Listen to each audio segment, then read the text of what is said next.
Oh, it's good to be back. You know, there's a lot of unfortunate issues that have been out of a lot of people's control over the past 10 or so years, and you know, to be back playing cricket in Pakistan is only good for the game.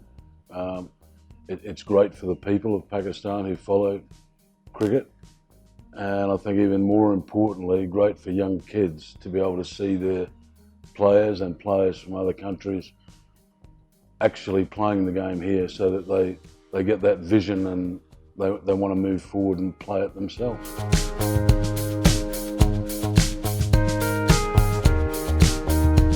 Difficult to answer that one, really.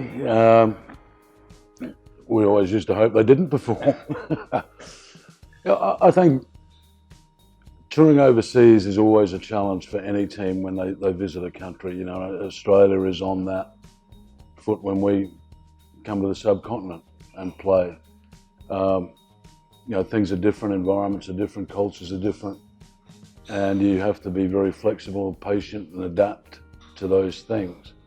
I think, to get back to your question in a minute, but for me, the first time that I came to the subcontinent, it was wow, you know, eye-opener. I'd never seen so many people in all my life and stuff, but over the years, the more you come, the more you enjoy, and the more you look forward to coming. So, you know, from a cricketing sense, I hope that's the case with Pakistan.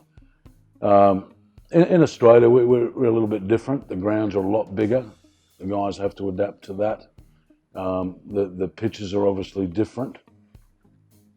I wouldn't say every pitch in Australia is exactly the same. They all have their own little nuances and characteristics. But I think the biggest one that guys have to come to grips with is the bounce and the pace. Very obviously quicker and bouncier than subcontinent pitches in general. So, you know, it's important for them to be patient. Shouldn't give away too many secrets, but you know, to be patient, but also have the confidence to play their own game and just adapt to those things. As with any team travelling overseas, team unity is a must, and to go into a hostile environment in another country, so to speak, you know, you've got to be together, and if that breaks down, I'm not sure you've got a lot of chance.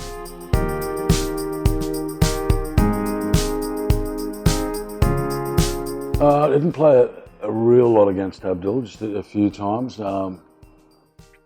My recollections are obviously that he was a great leg spinner. He had variety, he was competitive, and he played the game the way that it should be played. I'll make one admission, which I did to him once years later, that out of his two wrong uns I could get one, not the other. So the other one was just a lunge and hope,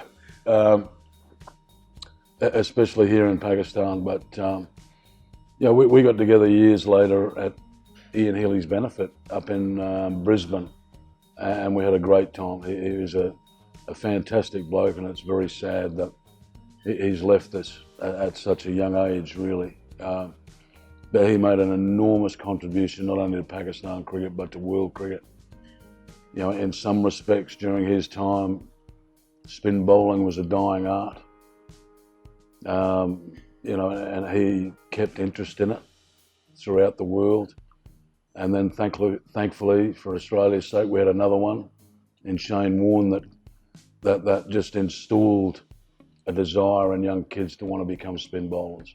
That was fantastic, and his legacy is that he played the game correctly. He's a lovely bloke, and yeah, to reiterate, very sad that he's left us so young.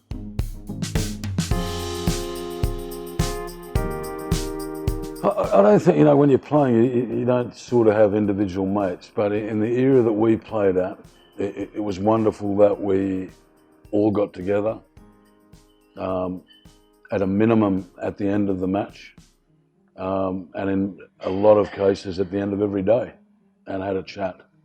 You know, it was War of the Worlds out there, and then have a chat inside. But I think that's one of the beauties and one of the gifts of cricket is, you know, making really good friends.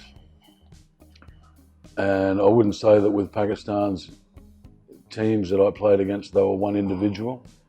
I made a lot of friends out of those guys, and nowadays we catch up around the world, and there's always a smile, there's always a handshake, sometimes there's a laugh, but there's recognition of each other, and that's really nice, and something that I cherish from my playing days.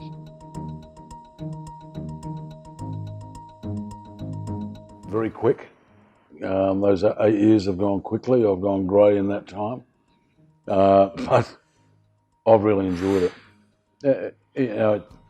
To be an ex-player, then an administrator in Australian cricket and Tasmanian cricket, and then moving to the ICC and having a life of being able to be involved in the game in different ways, to watch the game evolve, to watch it develop, the new formats of the game, the talents of the players, the competitive nature of the cricket. It's wonderful to sit up there in a box seat and watch it. But to answer your question, working with the ICC has been fantastic. I've really enjoyed it. I enjoy all the guys that I work with. I enjoy working with the boards of each of the countries. There are challenges, and there are different things that you've got to deal with, both with boards and with the umpires that I work with. Now, because obviously they all come from different cultures. We're all different people, different characters. They will react differently to certain situations which you try and help them with.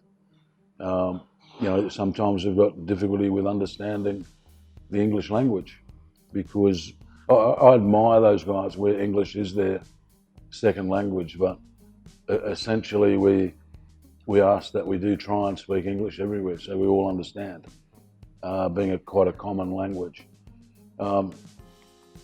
It's great to help guys, administrations, venues to make things better as well. It's with no detriment whatsoever. The lack of cricket here in Pakistan, that the guys at the Oval here in Karachi at the National Stadium have been so enthusiastic and really eager and keen to do everything.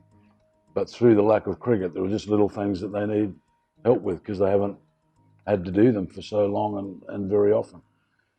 So it's great to be involved in helping that situation as well.